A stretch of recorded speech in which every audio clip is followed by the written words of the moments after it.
नमस्कार दोस्तों क्या आप जानते हैं कि सोने की कीमतें कौन तय करता है? सोना या सोने के गहने महंगे क्यों हो जाते हैं? सोने पर कितने तरह का चार्ज लगता है? और क्या आपको पता है कि भारतीय महिलाओं के पास कितना सोना है? जानकर आपको यकीन नहीं होगा। दोस्तों करीब 1.5 महीने से जारी रूस यूक्रेन युद्ध का असर सोना और ज्वेलरी मार्केट पर भी पड़ा है और सिर्फ इतने समय में भारत में सोने और चांदी की कीमत में 2 से 3 हजार रुपए की तेजी आई है और एक्सपर्ट्स की माने तो सोना जून में फिर से महंगा हो सकता है। लेकिन शायद ही आप जानते होंगे कि जिस सोने की हिफाजत आप सबसे ज्यादा करते हैं उसकी कीमत कौन तय करता है। शायद आपको ये बात जानकर हैरानी हो कि सोने की कीमत कोई देश खुद तय नहीं करता है और इसकी कीमत इंटरनेशनल लेवल पर लंदन बुलियन मार्केट एसोसिएशन यानी LBMA द्वारा तय की जाती है और रेगुलेट की जाती है और ये बाकी सभी देशों के साथ मिलकर काम करता है। और लंदन के टाइम के अनुसार सुबह 10:30 बजे और शाम को 3 बजे सोने की कीमतें जारी की जाती है और इसे स्पॉट प्राइस कहा जाता है। और 24 कैरेट शुद्धता वाले सोने का प्रति आउंस रेट डॉलर में तय होता है और इसके आगे की खरीदारी इंटरनेशनल बैंक बोली लगाकर करते हैं। अगर भारतीय रुपए की बात की जाए तो सोना करीब 40,000 रुपए का 10 ग्राम बैठता है और इस पर बैंक 70 से 100 रुपए के आसपास अपना कमीशन और बाकी देशों में ट्रांजैक्शन का खर्च लेते हैं। इसे लंदन में सोने का स्पॉट प्राइस कहते हैं। और बता दें कि भारतीय reserve bank of India he ounce और डॉलर वाले सोने को तौले और रुपए में कन्वर्ट करता है। भारत में आने के बाद सरकार सोने पर कई तरह के टैक्स लगाती है।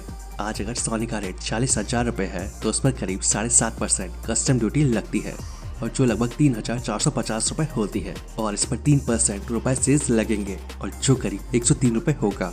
और विदेश से सोना लाने का खर्च जोड़ने के बाद सोने का भाव करीब 49,500 रुपए हो जाएगा। अब सरकार इस पर 3% GST लेगी जो करीब 1486 रुपए होती है और राज्य में आने से पहले सोने पर 5,040 रुपए टैक्स लगाकर इसकी कीमत 51,040 रुपए हो जाती है। राज्य में पहुंचने के बाद सोने पर स्टेट वेट, सर्विस टैक्स और नगर शुल्क लगता है। अगर राजस्थान की बात की जाए तो राजस्थान में 1% वेट प्लस 1% सर्विस टैक्स लगता है, यानी 10 ग्राम सोने पर टोटल 1,020 रुपए राज्य सरकार को टैक्स के रूप में मिलते हैं।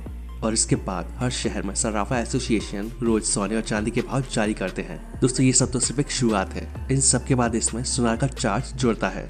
ज्वेलरी, कॉइन और बार की अलग अलग लेबर कॉस्ट होती है और साथ ही इसमें मेकिंग चार्जेस भी लगते हैं।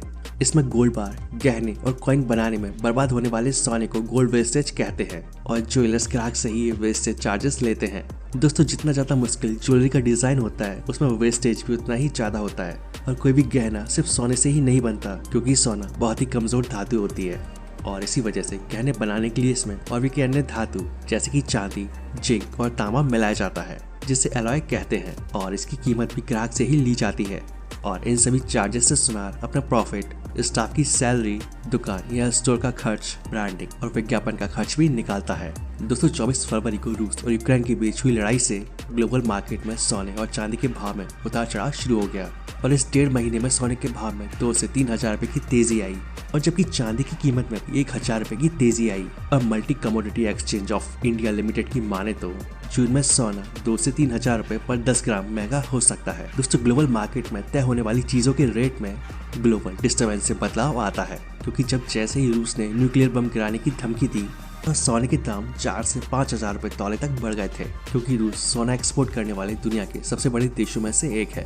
रूस ने 2019 में 674 करोड़ डॉलर का सोना एक्सपोर्ट किया था और यूक्रेन के साथ युद्ध छेड़ने के बाद मार्च में लंदन बुलियन मार्केट एसोसिएशन ने रूस की सभी गोल्ड और सिल्वर रिफाइनरी को बैन कर दिया और यही बैन अमेरिका और यूरोपियन यूनियन ने भी लगाया। तो इस वजह से ग्लोबल मार्केट में डिमांड और सप्लाई की चेन गड़बड़ा गई और इसका रिजल्ट ये हुआ कि सोने की कीमतें बढ़ गई। तो इन सभी चीजों का भी सोने की कीमत पर काफी असर पड़ता है। दोस्तों देखा जाए तो हमारे देश में इतना सोना है जितना आप सोच भी नहीं सकते हैं। वर्ल्ड गोल्ड काउंसिल की 2017 की एक रिपोर्ट के मुताबिक भारतीय महिलाओं के पास 2 करोड़ किलो सोना है। जी हाँ, 2 करोड़ किलो। और रिजर्व बैंक ऑफ इंडिया के पास टोटल 7.54 लाख किलो सोना मौजूद है और ये आंकड़ा दिसंबर 2021 तक का है। इसके अलावा हमारे भारतीय मंदिरों में भी काफी सोना चढ़ाया जाता है। तिरुवनंतपुरम का पद्मनाभ स्वामी मंदिर केरल के फेमस धार्मिक स्थलों में से एक है और इस मंदिर के तहखानों में करीब 13 लाख किलो सोना मिला है। और वहीं दुनिया के सबसे अमीर मंदिर आंध्र प्रदेश के तिरुपति मंदिर में हर महीने श्रद्धालु करीब 100 किलो सोना चढ़ाते हैं। और बता दें कि भारत में सबसे ज्यादा सोना स्विट्जरलैंड, साउथ अफ्रीका, UAE और ब्राजील से मंगवाया जाता है। तो दोस्तों अब आप काफी अच्छे से समझ गए होंगे कि सोने की कीमतें कौन तय करता है और सोना महंगा क्यों होता है।